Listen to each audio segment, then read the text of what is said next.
최순실 씨의 아버지 최태민 씨에게는 총 6명의 아내가 있었습니다. 최순실은 그중 5번째 아내 사이에서 낳은 자식이죠. 그런데 최순실 씨의 이복 오빠 최재석 씨가 지난주 특검에 서류 봉투를 들고 찾아갔습니다. 아버지 최태민 씨 사망 사건을 다시 수사해달란 그런 요구를 하러 간 거죠. 최재석 씨는 최순실 자매가 아버지 재산을 노리고 아버지를 독살했다는 주장을 펴고 있는데요. 최재석 씨 만나보죠. 최 선생님 안녕하세요. 네, 안녕하세요. 그러니까 아버지 최태민 씨의 자식이 총 몇 명이었던 겁니까? 그러니까 아들 셋에 딸 넷입니다. 나머지는 그때 호적에 이렇게 저렇게 올려준 사람들이고요. 예. 그 최순실 씨하고는 한 집에 살기도 하셨어요, 그러면? 근데 어려서는 같이 있었죠. 언제까지? 네, 결혼할 때까지. 군대 갔다 와서 결혼을 바로 했거든요, 제가요. 예. 나이 차이가 얼마나 나세요, 두 분이? 2살 차이 나요. 순둥이하고도 2살. 제가 중간이에요. 그럼 네. 꽤 가깝게 지내셨겠어요, 어렸을 적에. 그럼요. 그러면 제가 호위무사였죠, 그 사람. 호위무사 역할 하셨어요. 예. 그러면 그때 그 당시 이제 어머니는 임선희 씨, 최순실 씨의 친모. 예. 그쪽으로 제가 호적이 이제 올라갔죠. 그렇게 된 거죠. 예. 어떤 동생이었습니까? 그때만 해도. 그러니까 애가 좀 영특했다고 그래야 되나? 그래요? 아니, 공부를 잘했다는 의미는 아니고. 그건 아니에요. 그거는 전혀 아니고. 공부 잘하는 건 전혀 아닌데. 우리 집안은 공부 잘하는 사람이 없어요. 지내놓고는. 그럼 공부 쪽은 아닌데 영특하다는 건 어느 쪽으로 머리가 잘 돌아갔다는 겁니까? 잔머리라든가 이런 거. 잔머리. 지어내고 이런 거. 이런 거는 창작력은 굉장히 좋았던 것 같아요. 임기응변이 능했군요, 그러니까. 능했습니다. 예. 그래요. 예. 그랬던 이복 동생이 지금 온 나라를 어지럽히는 이 국정농단의 장본인이 됐다는 사실 보면서는 어떠세요? 다른 걸 다 떠나서 그냥 오빠하고 동생 사이로만 놓고 본다 그러면은 마음이 좀 아프죠. 마음이 아프고 제가 어떻게 저렇게 괴물이 됐나 이런 생각을 하죠. 그때 아버님이 이제 저한테 이제 그만둬야 되겠다 이런 말씀 하시고 그때 이제 재단을 만들어서 이렇게 그 재산이 이제 그쪽으로 다 이렇게 넘어가서 그렇게 됐다면 오늘날 이런 일은 없었을 거다라는 생각을 제가 갖죠. 그래서 좀 안타깝게 생각하는 부분도 있습니다. 자, 그 이야기 조금 이따 하고 일단 갑자기 궁금한데 아버지 최태민 씨가 김기춘 실장을 알았습니까? 그 당시에?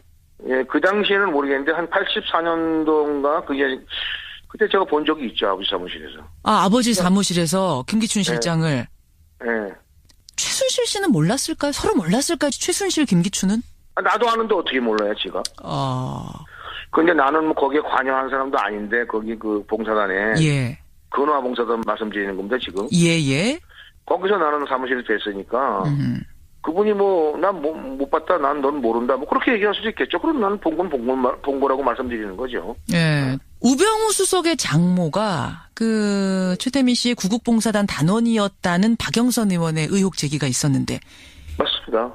단장들 그분들이 확인해 준 거예요. 그러니까 그분들이 확인해 줬으니까 그건 확실한 거 아닌가요? 확실한 거군요. 우수석 장모와 최순실 씨는 일단 모르는 사이일 수가 없는 거네요. 그렇죠. 예.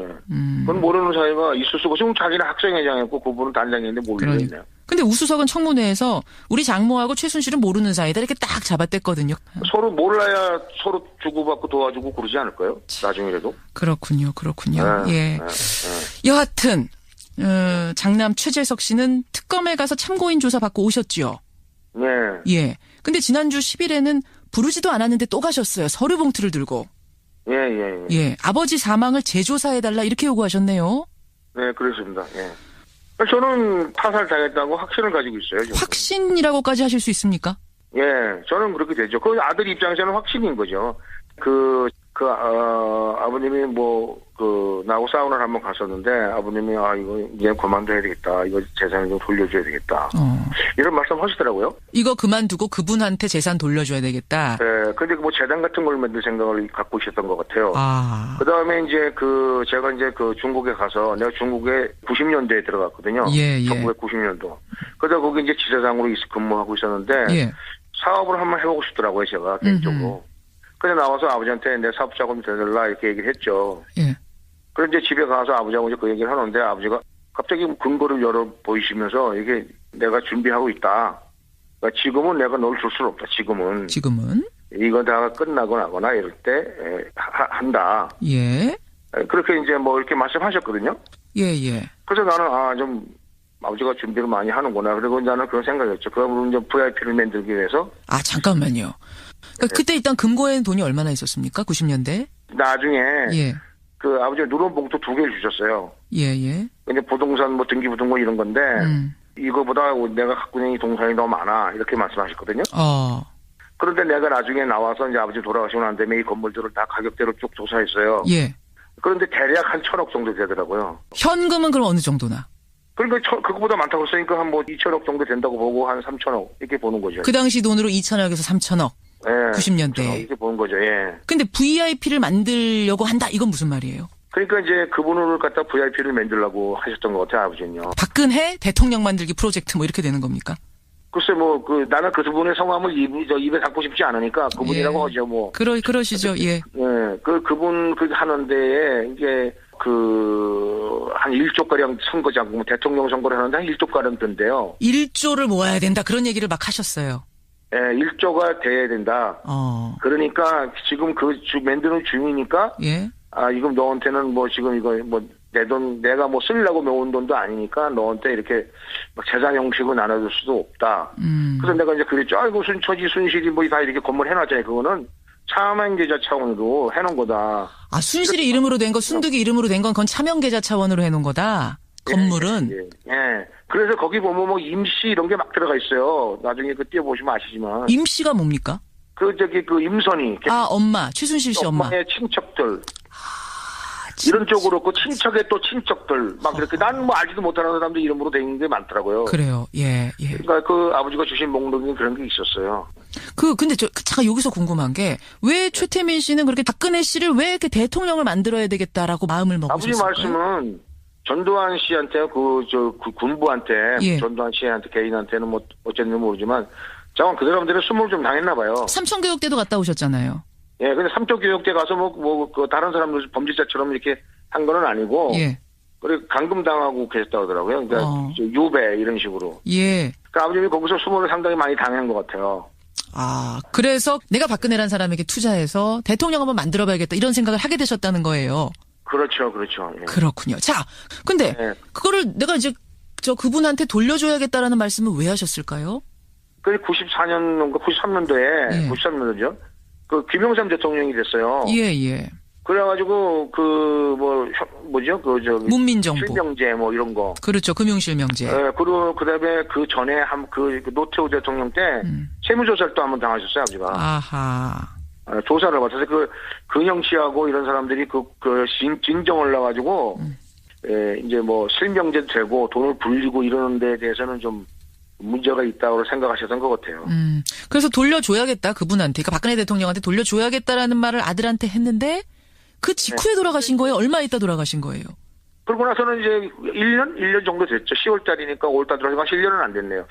그래 이제 아버님이 뭐 무슨 생각이 그러셨는지 난 지금 모르겠는데 싸우는 하고 이제 헤어지는데 아버님이 나를 이렇게 이제 부르더니 이거 가지고 있으라 그러더라고요. 뭡니까? 그냥 무의식 중에 날 줬던 것 같아요, 아버지가. 그게 어떤 거? 네. 부동산 서류를. 네. 그러니까 그거를 줬는데 내가 받아가지고 나는 그걸 갖다가 이제 다른 데다 갖다 보관해놓고 나는 중국에 갔죠. 중국에 가서 예. 이제 아버지하고 지속적으로 연락했어요. 예.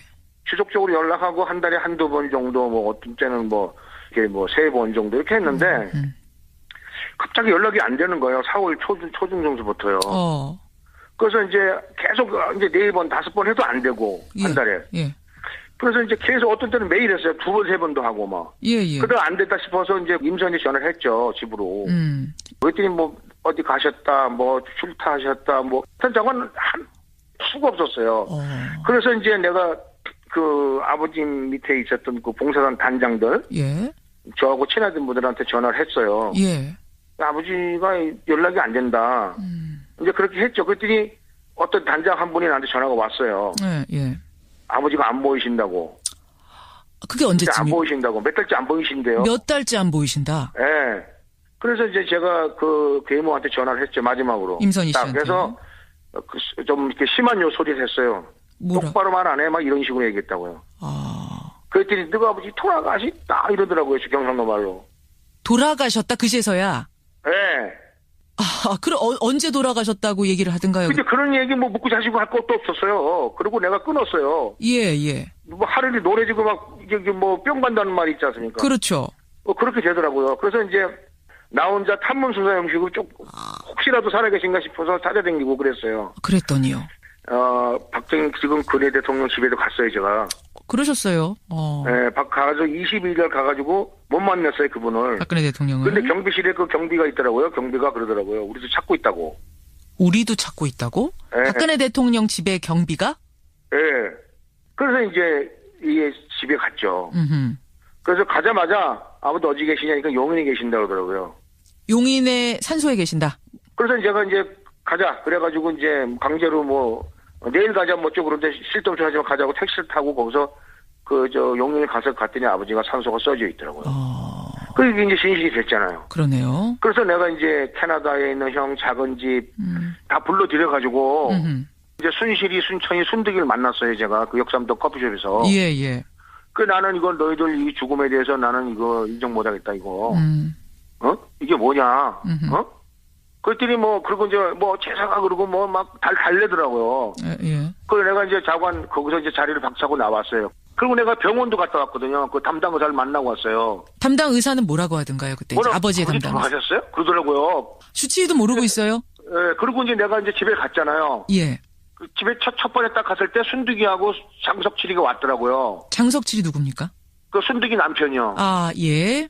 그놈이 오더니 나한테 막 이상한 헛소리를 하는 거예요. 자기가 한 달 동안 자기 우리 아버지를 뭐 간호를 했단 운동 뭐 어쩌고저쩌고 그러는 거예요. 예. 그 나 이미 병원 갔다 와서 아는데. 예. 일주일 정도밖에 입원한 거 하나씩 안 하시다는 건 아는데. 얘가 막 그런 거짓말을 하는 거예요. 내 앞에서. 어허. 그러니까 나는 이건 그때 이제 딱 오잖아요. 그게. 느낌이 안 좋죠. 그래서 이제 그렇게 됐는데 아니가 다를까 밤에. 예. 한 30명 정도 되는 그 깡패들이죠. 그 조직폭력 같은 것들이 이 사시미 칼이라는 거 알죠? 사시미 칼, 영화에서나 보던 그 사시미 칼 들고 왔어요? 네, 그런 걸 들고 들어온 거예요. 세상에. 네? 그래서 우당탕 난리가 나고 112 신고하고 뭐, 예. 아랫집에서 창문 열고 막 이렇게 집이 그때 주택가였으니까. 예. 그렇게 해서 이제 그 깡패들이 와가지고 우리가 이제 합의서를 썼어요. 그날 저녁에 정윤회하고 순실이가 왔더라고요. 그 다음날 만나자고 그러더라고요. 예. 정윤회가 그러더래요. 죽을래 살래. 니네 하루 이틀은 하는데 그거 하냐. 그리고 순실이를 또 만났어요 내가.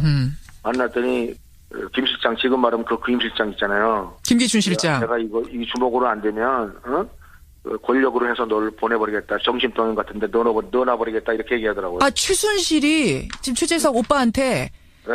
여기 합의서에 도장 안 찍으면 사인 안 하면 김기춘 실장 시켜가지고 내가 정신병원에 넣어버리겠다 당신을. 죽을래 살래죠. 그러니까. 아니 지금 김기춘 실장은 청문회에서 최순실 씨 얼굴도 모른다는데 이미 지금 한참 전 90년대부터 그런 이야기가. 그러니까 나는 아버지 사무실에서 받고 걔가 그 얘기를 하니까 아버지는 그 양반의 도움을 받았다고 했으니까 나는 그 양반이 힘을 가지고 있는 건 알고 있었죠. 근데 그 양반이 김기춘이라는 건 몰라고 있었죠. 그렇군요. 근데 걔가 김기춘이라 그러더라고요. 최순실 씨 입에서 김기춘 실장 이름이 그 당시에도 나왔다는 거예요. 90년대에도. 도대체 그 합의서에 사인하라는 합의서는 무슨 합의서입니까? 우리들 없이 장례 치는 거에 대해서 발설하면 죽인다. 그 다음에 앞으로 아버지 재산이 나오면 너는 너희들은 노타치다. 그 대신에 이만큼 너희들 줄게. 그래갖고 그 3명이잖아요. 우리가 누나 우리 아들 둘에 딸 하나. 임선희 씨 자식이 아닌 사람이 셋인 거죠. 네, 3명이에요. 3명. 예. 3명. 그 사람들한테 이제 1억 5천씩 주기로 이렇게 하고 지네 마음대로 써가지고 왔더라고. 1억 5천씩 준다고. 여기다 사인해라. 도장 다 찍었어요. 안 찍으면 죽는데 뭐 안 찍을 수가 있나요? 그래서 우리 끔값도 안 되는 그 사탕값 받고 그냥 죽는 것보다 낫잖아요. 허허. 뭔가 최순실이라는 사람이 무서운 사람이구나. 뒤에 뭐 어마어마한 백이 있구나라는 게 느껴졌죠. 저는 알고 있었으니까 원래 아버지의 권력을 제가 알고 있었거든요. 그때 당시에 내가 잔잔한 사고 많이 치고 큰 사고도 쳤는데 아버지가 아무 탈 없이 다 정리하는 걸 봤거든요. 제가. 그 권력이 고스란히 최순실한테 갔을 거라고는 어떻게 생각하셨어요? 그 깡패를 보내고 경찰이 한 명도 안 오는 거 보면 그건 난리가 나고 우장창하고 우리가 112 신고 다 하고 막 난리가 한두 번도 아니고 이렇게 했는데 예. 깜짝함도 안 하는 거 보면 우리는 느낄 수 있었죠. 그렇군요. 네, 그러고 나서 이제 내가 지금 이제 그게 말씀해드린 그 의혹만 있는 거잖아요. 그죠? 그렇죠. 그래서 제가 확신을 가지고 된 거는 이번에 이제 탐문 수사를 계속 쭉 했어요. 예. 그런데 그 어느 호텔의 사장이 그 장례식에 갔었대요, 자기가. 그런데 장사 치는 사람은 동네 깡패들이 와서 했고, 그러니까 정식적인 장례 절차가 없었어요. 그리고 그냥 안매장 한 거죠. 그렇군요. 포크레인으로 파고 그냥 이렇게 묻었다고 그러더라고요. 세상에. 근데 그 사장 한 말씀은 5월 1일이 아니라는 거예요. 4월 18일이라는 거예요. 돌아가신 날짜도 다르다. 네, 내가 말한 날짜하고 비슷한 거죠. 그러네요. 네, 나하고 연락 안 된 그 날짜하고. 그때쯤에 하고 맞아떨어지는 거죠. 알겠습니다. 네, 그래서 그거를 이건 완전히 이제 확실해졌다라는 생각이 들고, 그 다음에 또 순실이가 아버지 죽음에 대해서 교도소 그 진술에서 말하고 싶지 않다고 그랬다고 그러더라고요. 그랬다고 합니다. 예. 네, 그래서 제가 얘네들이 죽였거나 아니면 죽음을 방관했거나, 나는 자관 뭔가 있다. 이렇게 보고. 여기까지만 들어도 얼마나 이 최태민 씨의 죽음이 석연치 않은 건지 알겠고, 그래서 특검에 재수사를 지금 요청하게 되셨다는 그 상황까지 이해가 됐습니다. 그러면 최 선생님. 지금 최순실 자매의 재산이 얼마나 될 거라고 예상하세요? 저는 그 신문에 10조 정도 될 거라고는 아는데요. 이상도 될 수도 있고 10조는 내가 믿고 있어요. 걔네들이 탁월한 재테크 능력이 있거든요. 재테크 능력. 그러니까 결국 아버지가 물려준 그 3천억 가지고선 불려서 10조까지 만들었을 거다. 믿는다. 네, 그 이상도 될 수 있을 거다. 나는 그 생각하죠. 그 이상도. 걔네들이 사채업을 했거든요. 최순득 같은 경우는. 최순득 씨와 그 남편이 사채업을 강남에서. 네, 아주 유명해요. 거기다 권력까지 있죠. 그렇죠. 그러니까 그거는 아버지가 그 짧은 시간에 한 2-3천억, 3-4천억을 모았는데. 예. 걔네들 그거 그렇게 못 모았겠어요? 근데 갑자기 궁금한 게, 그렇게 엄청난 재산을 가진 최 씨 자매가 왜 미르재단, K스포츠재단 같은 것까지 만들어가지고. 그거는 아버지가 그런 프로젝트를 하기 위한 아버지 수첩이 있었어요. 무슨 수첩? 재단 만드는 방법, 재단을 만들어야 하고, 그런 게 다 그 수첩에 있었어요. 이렇게 하면은 법망을 나갈 수 있고, 이렇게 하면 안 되고, 이런 거 있지 않습니까? 그렇죠, 예. 나름대로 아버님이 그걸 꿰타고 계셨어요. 노하우가 적힌 수첩이 있었던 거네요, 그러니까? 예, 그렇죠. 누런 비늘로 된 수첩인데, 그거는 진짜, 우리 집안 식구만 봤지, 다른 사람 본 사람 아무도 없을걸요? 그거 가지고 계세요? 그 누런 수첩? 그거는 순실이가 가졌겠죠. 그러니까 그렇게 했겠죠. 순실이가. 최재석 씨는 직접 보셨어요? 그 누런 수첩을? 봤죠. 거기 아버님이 그분을 이제 신격화해야 되고 이런 거 내용. 그 다음에 재단하고 그러는 거. 돈이 거기 채권을 30몇 프로에 사서 매년 5년, 10년 지나면 그게 108%인가 105%인가로 늘어나 있고. 그런 내용이 쭉 적혀 있었어요, 그런 게. 그런 재산 관리의 비법이 담긴 누런 수첩. 그게 고스란히 최순실에게 갔을 것이고. 걔는 그것 가지고. 임선희하고 같이 그걸 보면서. 예. 정리를 했겠죠. 거기에 해외 계좌로 돈 관리하고 이런 것도 적혀 있었습니까? 정규 있었죠. 있었어요. 재단으로 해서. 그 다음에 기업. 예. 그러니까 대기업들하고 해서. 예. 대기업은 돈 내가기 쉽잖아요. 그렇죠. 그러니까 우리가 상상해 보시면 아시지만 우리가 해외에 나가면 기껏 갖고 가봐야 10,000불이에요. 예. 그 당시는 아마 5,000불이었던 것 같은데. 그러니까 그거 10,000불이라도 100번 갔다 와야 100만 불 가잖아요. 그렇죠. 기업은 1,000만 불도 보내고 2,000만 불도 보내는 거 아니에요. 결국 그렇게 해가지고 돈을 해외로 빼돌려서 비자금 관리해야 된다는 노하우가 적힌 누런 수첩. 그것이 최순실 손에 갔을 거고. 그렇지 않습니까? 누런 수첩 그거 검찰이 어떻게 압수수색해서 발견했는지 모르겠습니다. 아니니까 지금 아무 얘기가 없고. 그 안에 들었을지 않을까 봐요. 걔네들은 다 안가를 가지고 있었다고 봐요. 우리 아버지 때도 안가가 있었거든요. 안가가. 알겠습니다. 예, 알겠습니다. 근데 지들끼리는 지금 서로 모른다고 그러고 그렇게 하고 있잖아요. 그러니까 그쪽으로는 서로 음으로 양으로 해가지고 정치하는 사람, 경제하는 사람들 돈 필요하잖아요. 예. 채권 같은 거 많이 갖고서 입찰 같은 거 들어갈 때 몇백억씩 갖다 내려면 채권 필요하잖아요. 그렇죠.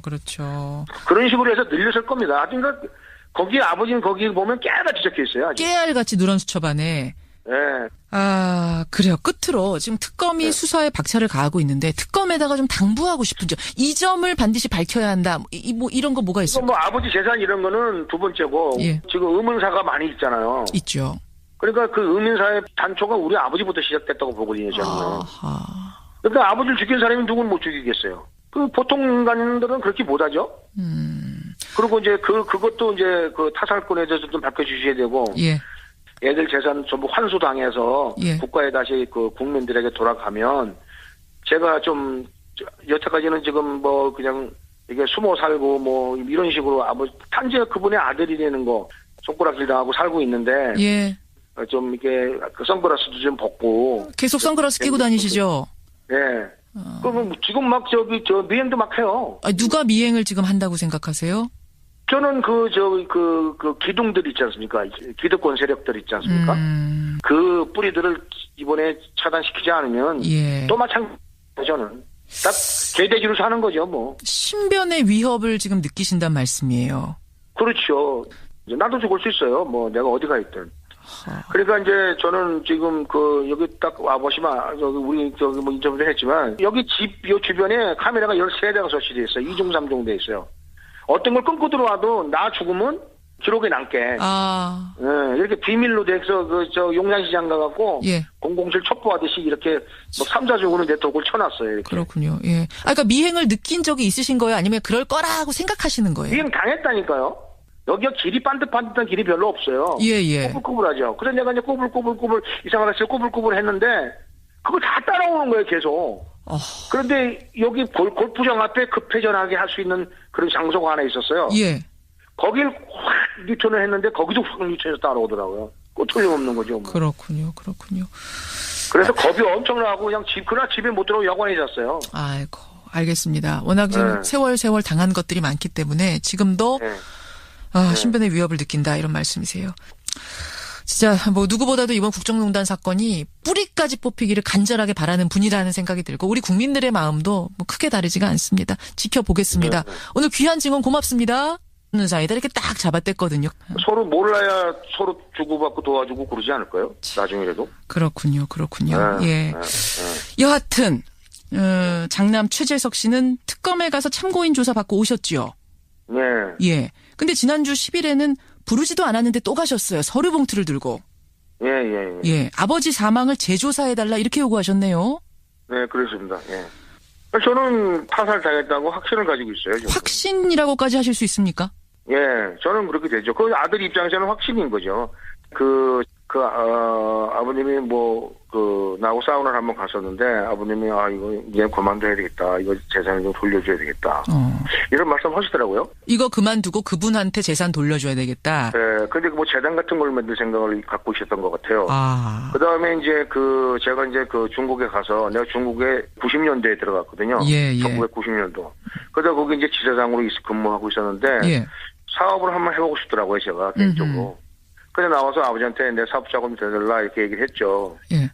그런데 이제 집에 가서 아버지하고 이제 그 얘기를 하는데 아버지가 갑자기 근거를 열어 보이시면서 이게 내가 준비하고 있다. 그러니까 지금은 내가 널 줄 수는 없다. 지금은. 이거 다 끝나고 나거나 이럴 때 한다. 예. 그렇게 이제 뭐 이렇게 말씀하셨거든요. 예. 그래서 나는 좀 아버지가 준비를 많이 하는구나. 그리고 나는 그런 생각이었죠. 그러면 이제 VIP를 만들기 위해서. 잠깐만요. 그러니까 그때 일단 금고에는 돈이 얼마나 있었습니까? 90년대? 나중에. 예.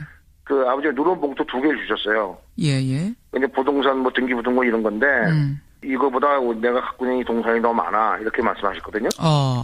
그런데 내가 나중에 나와서 이제 아버지 돌아가시고 난 다음에 이 건물들을 다 가격대로 쭉 조사했어요. 예. 그런데 대략 한 1,000억 정도 되더라고요. 현금은 그럼 어느 정도나? 그러니까 그거보다 많다고 했으니까 한 2,000억 정도 된다고 보고 한 3,000억 이렇게 보는 거죠. 그 당시 돈으로 2,000억에서 3,000억. 예. 90년대. 이렇게 보는 거죠. 예. 근데 VIP를 만들려고 한다. 이건 무슨 말이에요? 그러니까 이제 그분을 갖다 VIP를 만들려고 하셨던 것 같아요, 아버지는요. 박근혜 대통령 만들기 프로젝트 뭐 이렇게 되는 겁니까? 글쎄 나는 그분의 성함을 입에 담고 싶지 않으니까 그분이라고 하죠, 뭐. 그러시죠, 예. 예. 그분 하는 데에 이제 한 1조가량 선거장, 대통령 선거를 하는데 한 1조가량 든대요. 1조를 모아야 된다. 그런 얘기를 막 하셨어요. 예, 1조가 돼야 된다. 그러니까 지금 만드는 중이니까. 예. 이거 너한테는 지금 이거 내 돈, 내가 쓰려고 모은 돈도 아니니까 너한테 이렇게 재산 형식으로 나눠줄 수도 없다. 그래서 내가 이제 그랬죠. 순실이 다 이렇게 건물 해놨잖아요. 그거는 차명계좌 차원으로 해놓은 거다. 순실이 이름으로 된 거, 순득이 이름으로 된 건 그건 차명계좌 차원으로 해놓은 거다. 건물은. 예. 그래서 거기 보면 임시 이런 게 막 들어가 있어요. 나중에 띄워보시면 아시지만. 임시가 뭡니까? 임선이. 엄마. 최순실 씨 엄마. 엄마의 친척들. 이런 쪽으로 그 친척의 또 친척들 막 이렇게 난 뭐 알지도 못하는 사람들 이름으로 돼 있는 게 많더라고요. 그래요. 예, 예. 그러니까 그 아버지가 주신 목록에 그런 게 있었어요. 근데 잠깐 여기서 궁금한 게 왜 최태민 씨는 그렇게 박근혜 씨를 왜 이렇게 대통령을 만들어야 되겠다라고 마음을 먹으셨을까요? 아버지 말씀은 전두환 씨한테 그 군부한테 예. 전두환 씨한테 개인한테는 뭐 어쨌는지 모르지만 정말 그 사람들은 수모를 좀 당했나 봐요. 삼천교육대도 갔다 오셨잖아요. 예, 근데 삼척교육대 가서 그 다른 사람들 범죄자처럼 이렇게 한 거는 아니고. 예. 그리고 감금당하고 계셨다고 하더라고요. 그러니까 유배 이런 식으로. 예. 그러니까 아버님이 거기서 수모를 상당히 많이 당한 것 같아요. 그래서 내가 박근혜라는 사람에게 투자해서 대통령 한번 만들어봐야겠다 이런 생각을 하게 되셨다는 거예요. 그렇죠, 그렇죠. 예. 그렇군요. 자, 근데 그거를 내가 이제 그분한테 돌려줘야겠다라는 말씀을 왜 하셨을까요? 그 94년인가 93년도에 93년도죠. 그 김영삼 대통령이 됐어요. 예, 예. 그래가지고 문민정부 실명제 뭐 이런 거. 그렇죠. 금융실명제. 예, 그리고 그다음에 그 전에 그 노태우 대통령 때 세무조사를 또 한번 당하셨어요, 아버지가. 아하. 조사를 받아서 그 근영 씨하고 이런 사람들이 진정 올라가지고 이제 뭐 실명제도 되고 돈을 불리고 이러는 데 대해서는 좀 문제가 있다고 생각하셨던 것 같아요. 그래서 돌려줘야겠다 그분한테, 그러니까 박근혜 대통령한테 돌려줘야겠다라는 말을 아들한테 했는데 그 직후에 돌아가신 거예요? 얼마 있다 돌아가신 거예요? 그러고 나서는 이제 1년 정도 됐죠. 10월달이니까 5월달 들어가서 1년은 안 됐네요. 그래 이제 그 아버님이 뭐 무슨 생각이 그러셨는지 난 지금 모르겠는데 싸우느라 하고 이제 헤어지는데 아버님이 나를 이렇게 이제 부르더니 이거 가지고 있으라 그러더라고요. 뭡니까? 그냥 무의식 중에 날 줬던 것 같아요, 아버지가. 그게 어떤 거? 네. 부동산 서류를. 네. 그러니까 그거를 줬는데 내가 받아가지고 나는 그걸 갖다가 이제 다른 데다 갖다 보관해놓고 나는 중국에 갔죠. 중국에 가서 예. 이제 아버지하고 지속적으로 연락했어요. 예.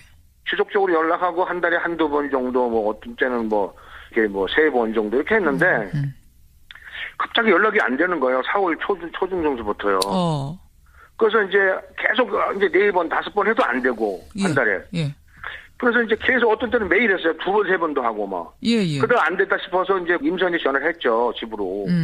그랬더니 뭐 어디 가셨다, 뭐 출타하셨다, 뭐 저건 한 수가 없었어요. 그래서 이제 내가 그 아버지 밑에 있었던 그 봉사단 단장들, 저하고 친하던 분들한테 전화를 했어요. 아버지가 연락이 안 된다. 이제 그렇게 했죠. 그랬더니 어떤 단장 한 분이 나한테 전화가 왔어요. 아버지가 안 보이신다고. 그게 언제쯤? 안 보이신다고. 몇 달째 안 보이신대요. 몇 달째 안 보이신다. 네. 그래서 이제 제가 그 계모한테 전화를 했죠. 마지막으로. 임선희 씨한테. 그래서 좀 이렇게 심한 요소리를 했어요. 뭐라? 똑바로 말 안 해. 막 이런 식으로 얘기했다고요. 그랬더니 너가 아버지 돌아가셨다 이러더라고요. 경상도 말로. 돌아가셨다 그제서야. 네. 그럼 언제 돌아가셨다고 얘기를 하던가요? 근데 그런 얘기 뭐 묻고 자시고 할 것도 없었어요. 그리고 내가 끊었어요. 예. 뭐 하루를 노래지고 막 이게 뭐 뿅 간다는 말이 있지 않습니까? 그렇죠. 그렇게 되더라고요. 그래서 이제 나 혼자 탐문수사 형식으로 혹시라도 살아계신가 싶어서 찾아다니고 그랬어요. 그랬더니요. 박정희 지금 근해 대통령 집에도 갔어요, 제가. 그러셨어요. 네, 가가지고 22일 가가지고 못 만났어요, 그분을. 박근혜 대통령을. 근데 경비실에 그 경비가 있더라고요. 경비가 그러더라고요. 우리도 찾고 있다고. 우리도 찾고 있다고? 네. 박근혜 대통령 집에 경비가? 네. 그래서 이제 이 집에 갔죠. 그 사탕값 받고 그냥 죽는 것보다 낫잖아요. 허허.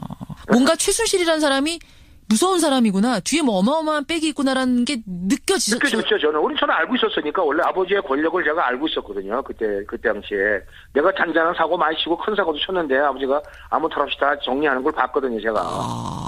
그 권력이 고스란히 최순실한테 갔을 거라고는 어떻게 생각하셨어요? 그 깡패를 보내고 경찰이 한 명도 안 오는 거 보면 그건 난리가 나고 우장창하고 우리가 112 신고 다 하고 막 난리가 한두 번도 아니고 이렇게 했는데 예.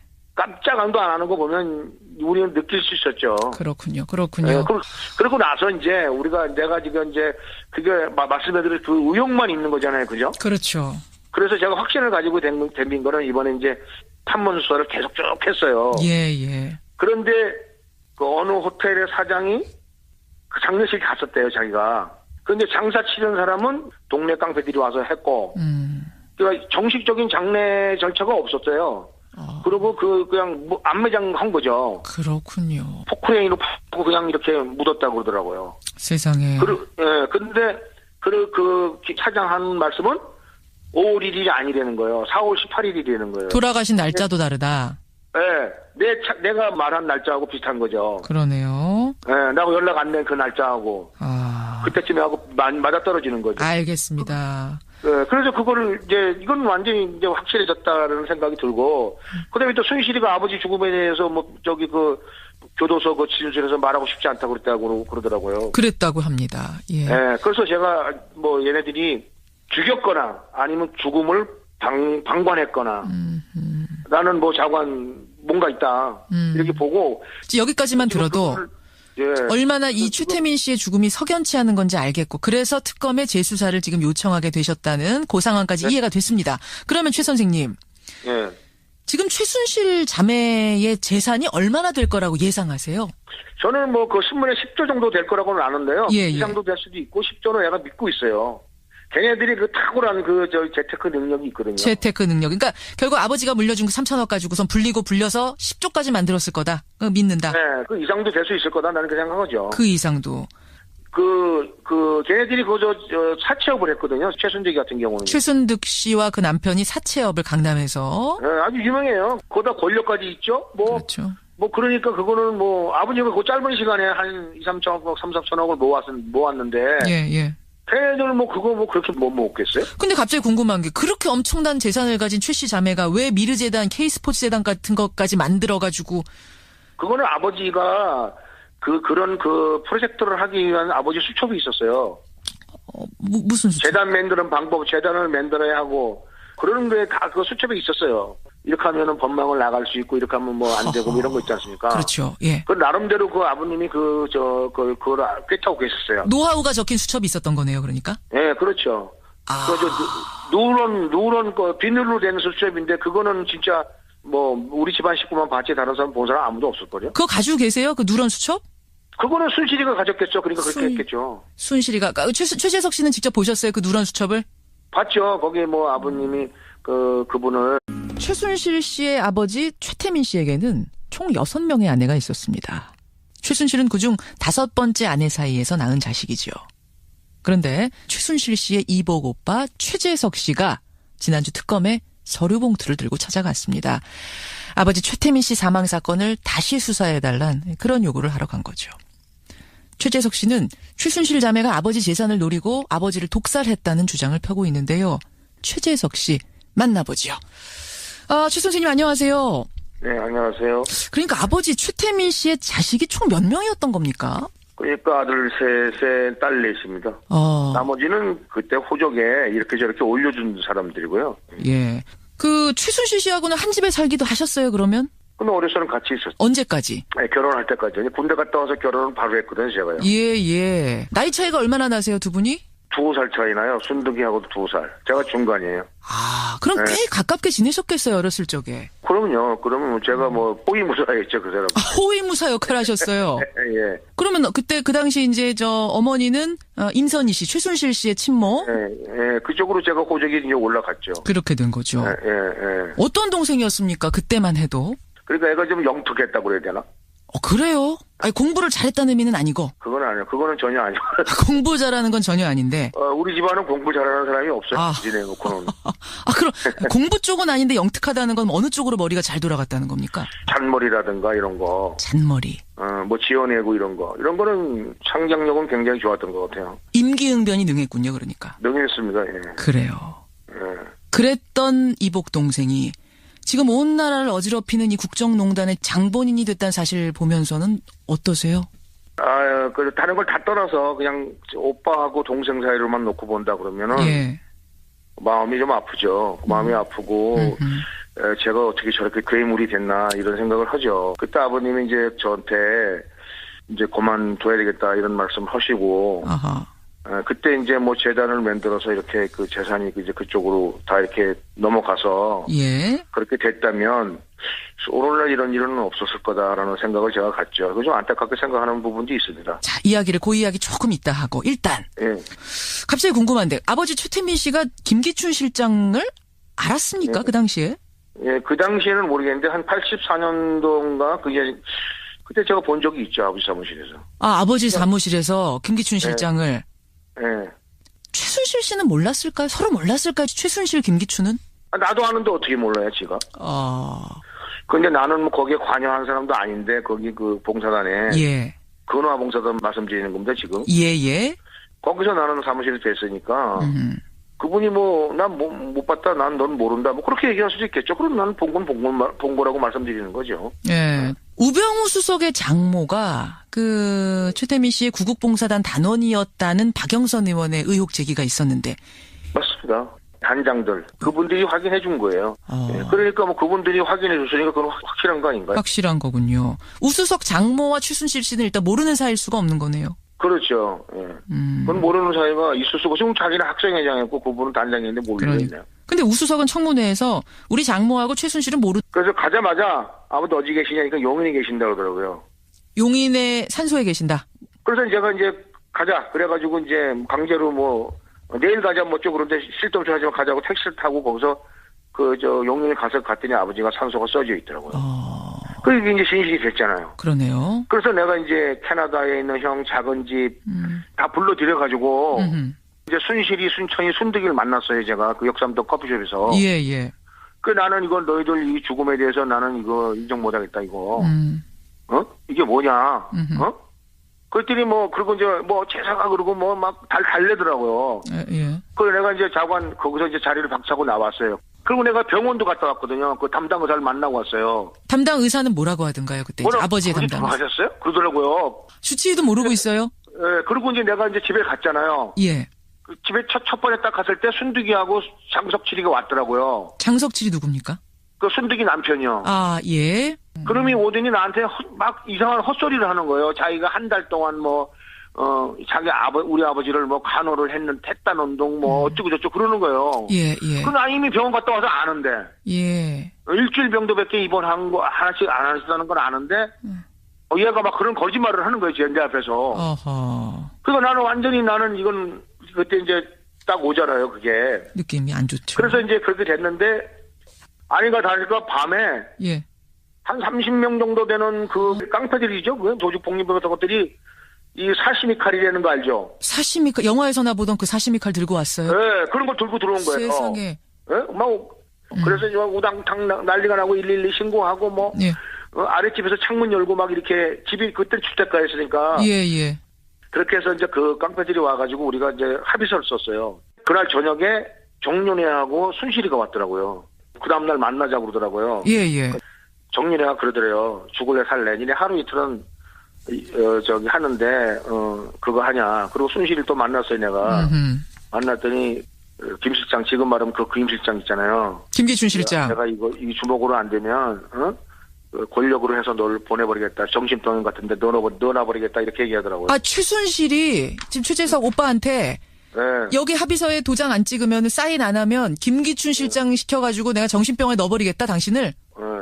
죽을래 살래죠. 그러니까. 아니, 지금 김기춘 실장은 청문회에서 최순실 씨 얼굴도 모른다는데 이미 지금 한참 전 90년대부터 그런 이야기가. 그러니까 나는 아버지 사무실에서 봤고 걔가 그 얘기를 하니까 아버지는 그 양반한테 도움을 받았다고 했으니까 나는 그 양반이 힘을 가지고 있는 건 알고 있었죠. 근데 그 양반이 김기춘이라는 건 몰라고 있었죠. 그렇군요. 근데 걔가 김기춘이라 그러더라고요. 최순실 씨 입에서 김기춘 실장 이름이 그 당시에도 나왔다는 거예요. 90년대에도. 도대체 그 합의서에 사인하라는 합의서는 무슨 합의서입니까? 우리들 없이 장례 치는 거에 대해서 발설하면 죽인다. 그 다음에 앞으로 아버지 재산이 나오면 너는 니네들은 노타치다. 그 대신에 이만큼 너희들 줄게. 그래갖고 그 3명이잖아요. 우리가 누나 우리 아들 둘에 딸 하나. 임선희 씨 자식이 아닌 사람이 셋인 거죠. 네, 3명이에요. 3명. 예. 3명. 그 사람들한테 이제 1억 5천씩 주기로 이렇게 하고 지네 마음대로 써가지고 왔더라고. 1억 5천씩 준다고. 여기다 사인해라. 도장 다 찍었어요. 안 찍으면 죽는데 안 찍을 수가 있나요? 그래서 우리 끔값도 안 되는